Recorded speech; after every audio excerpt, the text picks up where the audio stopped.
So people always wonder how I harvest in this space. Some things are close, like for example the purple cayenne chili plant ahead. I can just bend forward and grab the plant closer to the grill and pick. Now you can see those purple lublubs or hyacinth beans on top. See the hyacinth beans on top?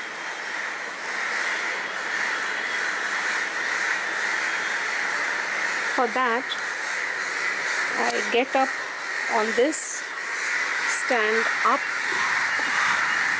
and then try to grab the plant ahead like this.